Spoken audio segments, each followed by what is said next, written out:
Yenya who she mudieda. Napondia engineer be a me premier mubia coma. And that my idea man I fe. Me kama Jidi Manina te. Say a pretty piara, ye best shay. Na me jitum se regional pabwe, we need the dikai. Na moya ma ayeson kon. Sana me kasachere asafo marina wo miamie nyina se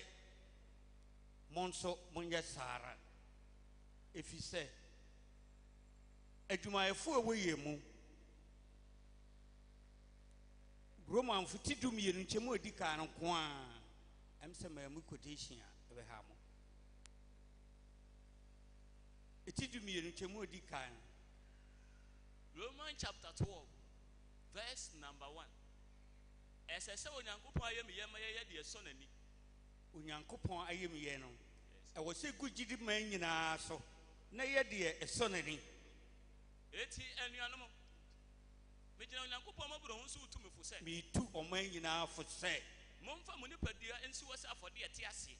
obia mfa nipadua ensi wo se afode a ete ase na eye kronkron na ye kronkron na eso otumfo onyankopon ani na eso otumfo onyankopon no enye me na eso otumfo onyankopon nani ene mo nyame sum a adwene wo mu no amen amen we ni mo anya nsom a adwene wo mu obi ya juntuni otiri kurom obi anya ntene nka enhyiamudi a yadie sei no ena bamie hu se onya nsom no sebi adwene wo mu obi ya odifo na wonso abomoden ababi obi ya kirkyeni na wonso abomoden ababi obi ya gisuni na wonso abomoden ababi na munyina odomo anyankopon de ade domo sede efficiency no edi hu adanse no mo abayi na di na asakra afoforo abeka enokware gidi asori ho entra ukro mu nko obi aye na adwen se bronya eba eninti memeda ena eyeda ho eniti obeba so nanso se ye nyina ya mfa dwen ansi wo se ye be hyase se ne mo Asante West mo hyenu yi a emmo nyame adwuma no enti mesre meka se efi o kyene kɔ wo magazine wo store po bi hwe ho wo kuta nnwuma ahoro no munyina momodin se ye nyina na ahye eni nyame adi bo hye si ye be hia enti fa onipadua ebra ba hye Christian munyam fa onipadua ebe ye ne awurade pe be pa mo kyew efiara de ene ne minim se be biara ebe ye mato nemo fa wadwen ye se homeda ena wo be ko enti muti saa kase yi a na momodin se obiara ba bi awo no wo be bo modin na wagya ne awuye nyina abeye onyame adwuman na nsan na ono nso be hye wanamu amoahun se onyame te asfo no ye nsom no ntungu kwa awurade nka mujidie ho amen onse mujidie ma omam yokodro ho amen omam muluso nkon kan go mo adwumam na nhye agya na munyam hallelujah amen bo asemani yakachira sofani Thomas Adubempa nyame hira o kasanu mo de papa nti de wa ma no kwa ka kire no we su na dem etwa ne life nti edem ti obi an like no nhye na mo amma no se sofani se yenhyiemu kronkron ti ene na wa ma ochina ya woda efieda memreda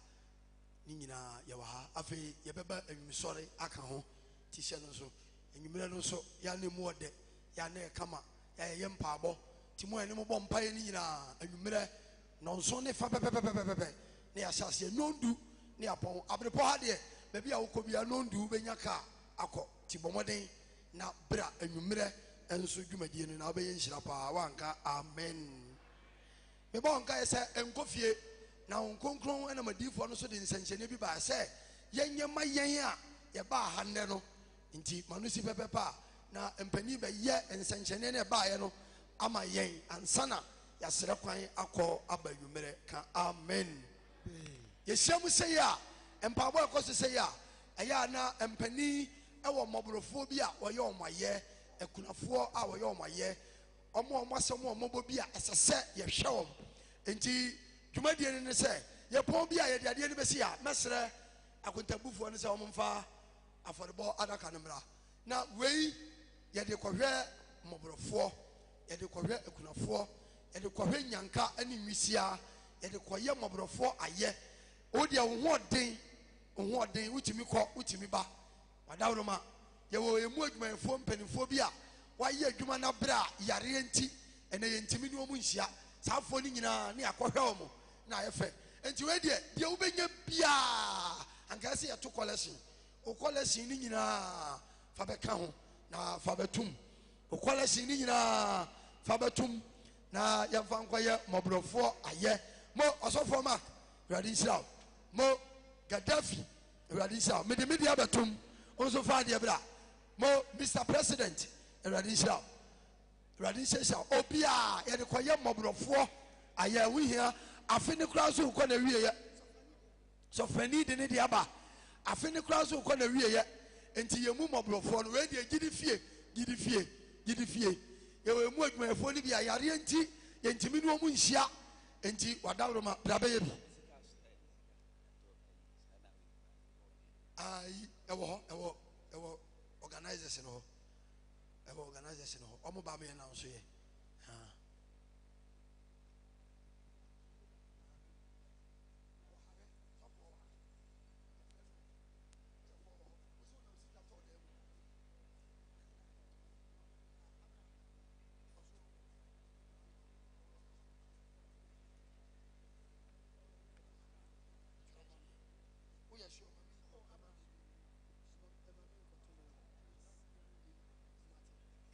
PM. Ana kwesera no pa bia so hyasie 6 am ne upon 7 am. Nti me fancy nyina obia ma ne say Prophet Jacob Beche aba Lawson TV and Lawson Radio 96.3 na fe asempa no emhweta Ghana ani wiase nyina me do obia ase me wo Sokoba Wood Village hona me wo ukura bia ehia ye mpaebo the number me need to dwa no eno na apesa wo ba mpaebo ni bia ana wo ba sori abefre number here 0243 81 97 and 56 0243 81 97 and 56 so be apesa wo ba mpaebo ni bia wuku da bia no obetima frɛ number yi Kristo bi ekwai ama your Lawson TV so any Lawson Radio 96.3 meme da nwumre bia eba nwumre 9 pm papa ye ba Lawson TV Lawson Radio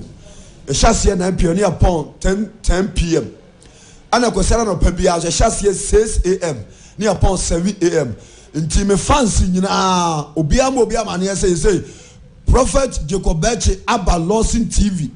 any Lawson Radio 96.3 na fe asempa no emhweta Ghana ani wiase nyina me do obi ase me wo Sokoba Wood Village hona me wo ukura bia ehia ye mpaebo the number me need to dwa no eno na apesa wo ba mpaebo ni bia ana wo ba sori abefre number here 0243 81 97 and 56 0243 81 97 and 56 so be apesa wo ba mpaebo ni bia wuku ada bia no obetima frɛ na be January 2025 na year no ndi wo kramo na wasem say ye maternity na e bia no ni ma ha bi on dey see e ma pani so na si wo bari nyina so ye be sa da na number ne mutidi a ni atoa so ye da mas na minsra mo pamjo ye ni be koso e wo offense kokote e da se ni ma me nguda afi ya na ni ma me ewu nti ya me bo 2025 ena ye be ye yi no e wo offense kokote e da se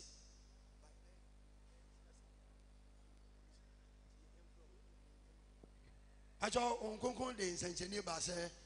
mpanin hyira nso yi so na yɛnsesa ɛma obi a ɔwɔ ha biara nyi bi nom nti obi a ɔyare wayare da wo so nti mɛma ne ni kan woba bia wo nsɛm ɛde gu nsɛm a na wɔnom ɛho yia paa bia wo nsɛm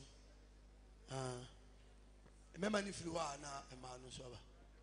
Yario, minyamina wadri. Rasia minelio.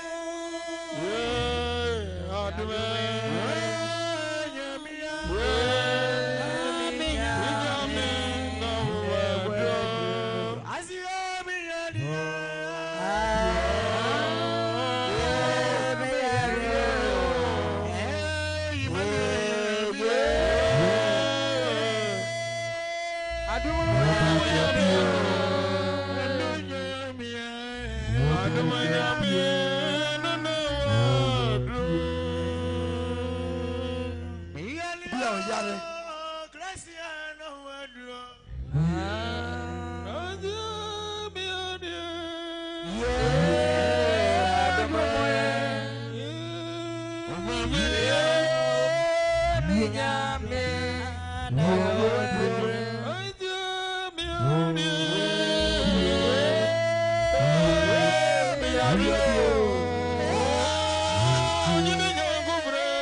Pacho unyebia bra na baby na fe mo a mo pepa ha no mo me pepa na ye nto adwumadi no so mo pepa wie na fe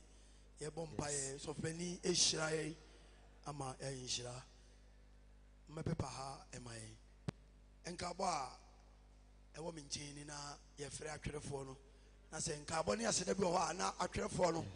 madaro ma mo so mo di aba de abedi mimi honi empani e de abase wo a wodi ka bia region mu wo a wodi ka bia omo gisika no e wo ho nti fa komo omo wo ba ye wo se adwuma no e koso nti wo a wodi ka bia empani ni titiri fa ko afei ajo sabre obi pe ba wo ha na wo pe ba me pa che obra branche mu ha bra empani ni fa so a ope ba bra wa ode awosem na eba mpa bo yase me pa che bra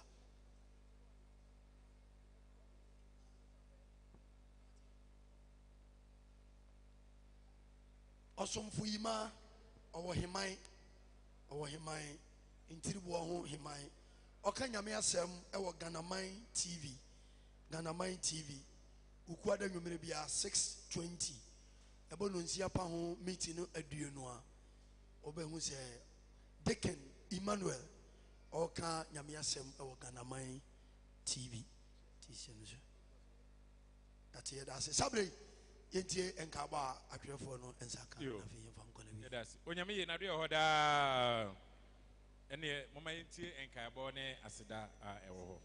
yenua Elijah Ajeman say food supplement edurubi say a food supplement enti yade bia no say eyewa ohu yenua Elijah Ajeman abrepo obema o eduru no odifo akwasi enso ne health team no ewo ekire ha bebi akwenkwenfo no wo no wo fidi a yade hwe nipam babia eno nsi say ho babi erodo a na yare bi wo ho babi a okwa machine no betime detect ehu baby a yaredom no ewo abrepofo epamcho mompani di abase nyame adom a memenda pane na mo wo no be se busumini no mo be sa wo bio because memenda na esi enti abrepo branch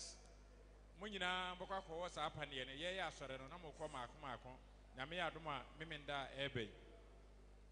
yenua be ma bi ewo ha ye fe no Emmanuel Oduro oton Bible na Bible no eye titidie ni bi Bible ne ye titidie ni bi onse na nsen Bible na aba ne nyina no esesa ba ono ne de na oton ne de eye titidie ni bi pepepe kama eno nti edan ye kiri ha wode ka esi ho a Bible no bebre ewo ho eno nti ye pon na ope Bible ni bi ana se opa kokohwe se ne sitie na wonso eto Bible no ebi yenua David Yeboa one day ono so ekere se nyame adom a amanfo bebre epe pen drive ni bi eno ti nyame adom anwumre or the pen drive no ebeba ne bo no ye 50 Ghana cedis and 100 Ghana cedis ena ebiem nyame adom a ochena eye Bantama MP ana Bantama constituency omo ye rally ewo kokwase eno nti omato omsa e de afre anyantofo no se omabo om na yenua David ena edi animu eno nti no o se anyantofo bia no David ena organize eno nti monhye ne nso nyame adom a efiada ene memenda aban mu mpadifo no ebi ebeba eno nti obi amomaden se obeba asore afi mentie enasie osonfo Thomas Jamfi Sojaman was what the Yena as a free branch zone district and region what the Yena as ɛwɔ amra yɛbɔ afɔdeɛ de ama no no yɛn nyinaa bɛyi bi ɛde boae ɛno nti ɔsɔfo Thomas Jemfi a ɔwɔ abrepɔ ɛda yɛn nyinaa ase yɛ maame Sara Mensa ɛwɔ ha ɔno nso ɔmra Sara Mensa bra na mpani ɛnsrɛ mpaeɛ ɛmfama wo yɛ maame Sara Mensa yɛ maame ɔwɔ ɔfɛn so ɔso ɔda nyame ase ɛsa ɛda awurade ase sɛ waboa no na wahwɛ ɔne n'abusua nyinaa so ne mma nyinaa ɛno nti yɛ maame Sara Mensa kura ne nsɛm 10 Ghana cedis ɛde da onyame ase yɛ maame Sunday ɔba asɔre akyɛ papaapa ɛne program yi mu waba ebi ɛno nti yɛ maame Sunday sɛ ɔda nyame ase paa sɛ ɔkɔɔ yɛ mmerɛ tintini nyame adom nti wasan aba asomdwem eti yɛ maame Sunday ekura ne nsɛm 100 Ghana cedis ɛde da onyame ase David Yeboa anyantofo pani ɛhwehwɛ wo Nana ya ha ai Nana ya yamami ɔso de nyame ase pa na ɔsrɛ awurade sɛ awurade hu ne mɔbɔ ne maame ne ho mfa no ɔsrɛ awurade hɔ banbɔ ɔsrɛ na yaresa sɛ nyame ɛnsa ne maame yadeɛ na ɔhu ne mɔbɔ na bibia ɛnyɛ kama ɛna biem nso ɔsɛ ne kunu adwuma ɛkɔ fam nti ɔsrɛ awurade paa sɛ ɔmoa no na deɛ ne kunu bɛsom biara no ɛnyɛ nkɔsoɔ ɛma no ɛno nti Nana ya ekura ne nsɛm 50 Ghana cedis ɛde da onyame ase yɛnua setmanu nso sɛ ɔsrɛ awurade sɛ ɔmoa no ɔhu ne mmɔbɔ ne nua ɛwɔ amanɔne na ne ho mfa no ɛno nti yɛnua setmanu ɛsɛ ɔsrɛ mpani hɔ sɛ ɔmo nsrɛ empire ɛma ne nua no a ɔwɔ amanɔne ɔkura ne nsɛm 20 Ghana cedis ɛyɛ sojaman ɛdeɛ no anaa ɔpani Thomas Jemfi ɛdeɛ no sika no ɛyɛ 100 Ghana cedis ɛna ɔde da onyame ne mpanifoɔ nyinaa ase nkabɔ no ne wie yɛda ɔtwerɛfoɔ no ase yɛnka amen kɛseɛ paa bakyɛ ɔmada wo no ma ha nyɛ din biribiaa bɛyɛ fine deɛ aba biaa atom ayɛ yi biaa mpani ka ho asɛm ɛbɛgyae anwummerɛ yi sɛi na anwummerɛ yi dwumadie no ɛteɛ ɛbɔ nɔnso ne fa pɛpɛɛpɛ a na yɛto ɔbɔ mepakyɛ yɛde mmerɛ bɛyɛ adwuma nɔnso ne fa pɛpɛpɛpɛpɛ ne yɛto ɔbɔ ade nyame ɛto ɔbɔ ade nyame wie a Elder Samson Dufoɔ abrepɔ asafani ɛna bɛbɔ mpayɛ adwontofoɔ bɛma yɛ ayɛyie ɛne aseda adwuma adwontofoɔ dwumadie no momfa mo ho nhyɛ mu yie paa ɛnɛ moba no na nhyɛ da nyɛ fɛ saa nti adwontofoɔ anwummerɛ mo nyinaa Mr. President anwummerɛ mo nyinaa mommra na nwumisɔle no ɛnyɛ nkɔsoɔ yɛbɛtie onyankopɔn asɛm anwummerɛ ansa na onyankopɔn asɛm bɛba no ɔsɔfoɔ Isaac Dɔmprɛ mpasa tia ɛna bɛbɔ mpaeɛ anwummerɛ yi ɔsɛmpakani Abraham Kumi mampɔnten bɔ nsɛm kɛseɛ paa ɔna de onyankopɔn asɛm ɛbɛma yɛn ɛtie onyankopɔn asɛm wie a ɔsɔfoɔ Peter Adɛ nyinahini ɛna bɛbɔ mpaeɛ anwummerɛ sɔfani Peter Mensa ɛna ɛbɛtena adwam nti ɔbɛkyerɛ Israel nwuma bi a yɛde bɛbɔ mpaeɛ no main prayer ɔsɔfoɔ Emmanuel Owusu aka odifoɔ abɔdwesɛ ɔyɛ zonal pastor ɛwɔ Abuakwa zone ɔno na ɛbɛbɔ yɛ main prayer ɛde ama yɛn adwontofoɔ bɛma yɛn huhumonyom to huhumonyom a ne ayɛ odima mpaebɔ ne nkotosrɛ ama yɛn ho kɔsi sɛ yɛde bɛno bɛba na wieyɛ yɛde ba na wieyɛ saa yɛbɛto collection anwummerɛ yɛbɛto collection monhyɛ no nso yɛwie collection ne pɛpɛpɛ a yɛbɛyɛ odima mpaabɔ sɛdeɛ madi kan aka no yɛbɛto nsa frɛ adiifoɔ pani Jeremiah dwumfoɔ sɔfoɔ na wɔdi yɛnim na yɛayɛ odima mpaabɔ aseda ne nkaabɔ bi wɔ hɔ a yɛde bɛto adɔfo no mu nyina nim na yɛboaboa yɛn ho ɛde anwumsɔre no aba na wieyɛ mmerɛ a ɔsɔfoɔ Jacob Sɛkyerɛ ɛbɔ mpaeɛ ama yɛn na acting regional pastor asɛ ɔso nyankopɔn nsɛm nhyira ɛde ama yɛn mewura wadaworo ma ame sɛ nkɔmmɔ wɔ hɔ announcement bi betwɛ mu announcement bi ebetwɛ mu for adwontofoɔ ho asɛm menim ho asɛm biara adwontofoɔ ni baabi a ɔmɔkɔ ampa obiara nkɔ baabi a Mr. Moa mɛda mo ase thank you ɛno na di dede ni ba ha no Adwuntuni biara nkɔ baabiara wɔkyena. yɛn kɔ rally biara baabiara Nsan hyɛ krataa bi ase. Thank you. ɛno na di dede ba ha no saa announcement no na di dede ba asɔre dɛm ha no timadaroma ɛnyɛ ade adwuntuni biara kɔ rally biara ase yɛyɛ mpaabɔ nti adwuntufoɔ no nyinaa yɛba ne abɛyɛ mpaabɔ nyame boa a ɔkyena ɛwɔ ha mo nhyɛ no nso sabere deɛ madaroma miwura no madaroma bibie no nti yɛmfa ɛnɛ mpaabɔ no ɛnkɔ na wieyɛ chairman wona wobɔ mpaeɛ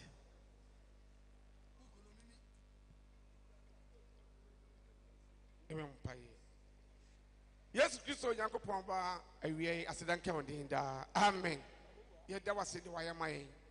Dwumadie mpɔmpɔnso no yɛde udin ne bɔɔyɛ sɛ bɛkyerɛ dwumadie no tim dwumadie no nyinaa nkɔ so asomdwem. Yɛfiri ase no yɛfiri ase asomdwem. Waka watɔ masɛm kronkron brɛbrɛbrɛbrɛ na bɛto yɛ asomdwem. Ɛne dwumadie no nyinaa kɔ so asomdwem. Yɛade sɛdeɛ yɛde bɛto wɔ ne mu nyinaa wa na bɛyɛ ma yɛn. Ɛgya wɔ ma aga na hyɛ wo nsa. Ije agidi asafo hyɛ nsa ankrankra wɔ mɔntimi ama no ɛfiri wɔkyena kɔ so mo nyinaa mɛka yɛn nsa somdue mu yɛfiri akɔyi mo asomdue ntena yɛ so yɛwie dwumadie no nyinaa somdue mu kɔsi yɛda a watɔ nsuo a ama asase nafɔ ama yɛhu sɛ wɔtie yɛn mpaabɔ yɛahye wɔ no mu nyam bɛyɛ ade sɛ de ma yɛ adom no nti amen. Awurade mpaebɔ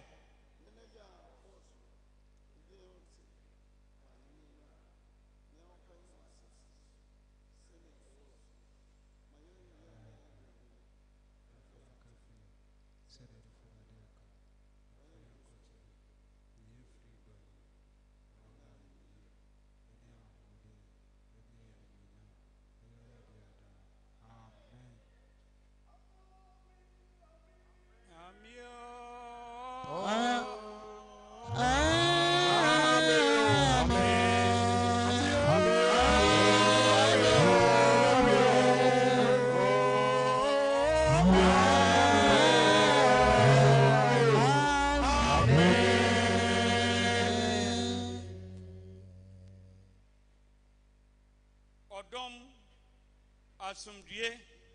efi yɛn Awurade Yesu Kristo nsɛm ɔnkronkron boafoɔ agya ne otumfoɔ no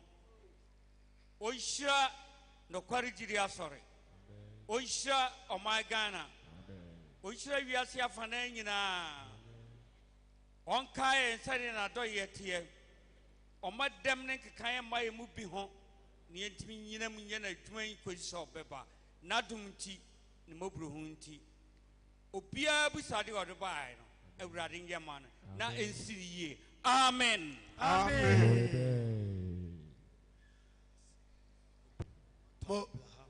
madaroma yapɔn Lawson TV so any Lawson Radio 96.3 meme da nwumere bia eba nwumere 9 pm papa ye ba Lawson TV Lawson Radio e hyase 9 pm ne yapɔn 10 pm ana kwesara no pa bia so hyase 6 am ne upon 7 am nti me fans nyina obiama ma ne say Prophet Jacob Bechi aba Lawson TV and Lawson Radio 96.3 na fe asempa no enhweta o Ghana ani wi ase nyina be obi ase me wo Sokoba Wood Village hona me wo ukuo bia ehia ye mpaebo the number me di to dwa no eno na apesa wo ba mpaebo ni bia ana wo ba sori abefre number here 0243 81 97 and 56 0243 81 97 and 56 so be our person who bampa body be bia wuku ada bia no obetima frɛ number Kristo bie kwai ama your Lawson TV so any Lawson Radio 96.3